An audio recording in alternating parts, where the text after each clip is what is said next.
Isang araw, naglalakad si Raisa kasama ang kanyang personal nurse galing sa pagpapacheck up dahil mayroon siyang sakit kaya malaki ang kanyang tiyan.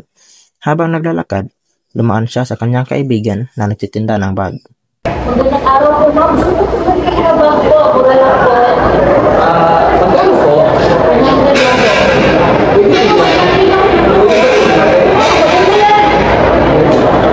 Maganda tsaka matibay po yan. Magaan po.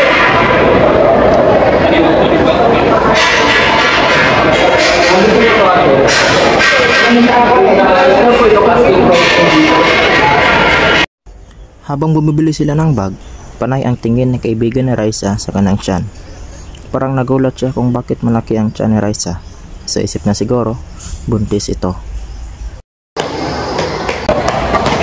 Uy! Ano nyo ba? Nakita ko sa isa kanina. Sino ka dito? Sila ka dito. Ano ba yung ako? Oo, saka si Joel na. Sino Joel yan? Joel, hindi mo ako kilala. Kilala mo ba? Hindi. Hindi ko lang eh. Ano ba? Hindi mo rin ako. Hindi ko nakakita. Oo, ang kapad na eh. Pogi ba? Ewan ko. Pero di ba lang yung parang... Parang nagkakayan isang araw. Oo, yun yun. Nakikita siya. Tignan niyo ba? Ako, parang bugnes yun. Nadali yata yun eh. Mga ilang buwan ko. Hindi ko alam eh. Anak na, parang mga anak na ata yun. Oo, kaya wala yun siya pinasasok sa klase. Oo nga eh. Parang ganun. Parang nangihiyan na yun eh. Hey, pre. Ba't nagdadaan mo? Nga pala, balita mo ba yung balita ng sakit si Raisa? Kaya nga eh, sayang. Ang bait naman yun. Sa isang banda, sina Kate at Ransel, isa sa mga kaibigan ni Raisa, ay alam kung ano talaga ang nangyari kay Raisa. O, tanongin natin sila. Di ba barkada kayo ni Raisa? Kamunis yun. Kita ko kanina. Nakita siya eh. Yung test, ang sakit yun. Ano sakit?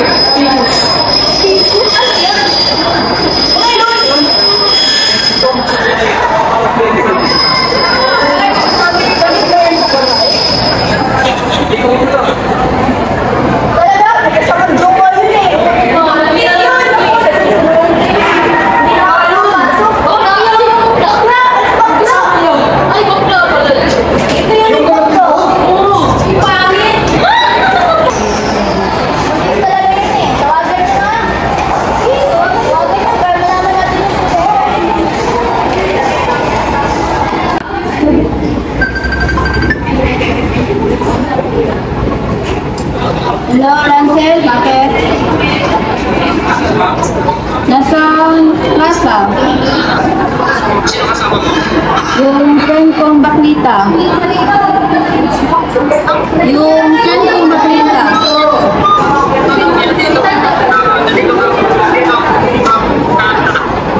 Ah, sige, sige.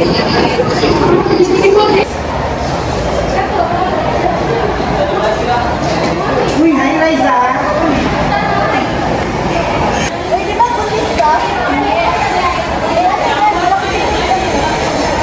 Ano yan, miss? Meron siyang luminal distension. Yung ano, yung parang malaki yung ano dyan. Ano ganyan. Pero hindi siya bubis. Ako nga pala yung personal nurse. Ginawa ko naman yung pamilya. Wow, yayamanin. Ay, bakit hindi ako kaya? Apil.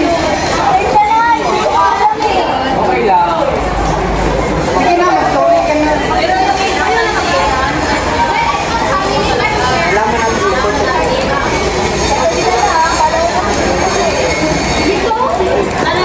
Ang chismis ay hindi laro. Ito ay may tunay na epekto sa buhay ng mga tao.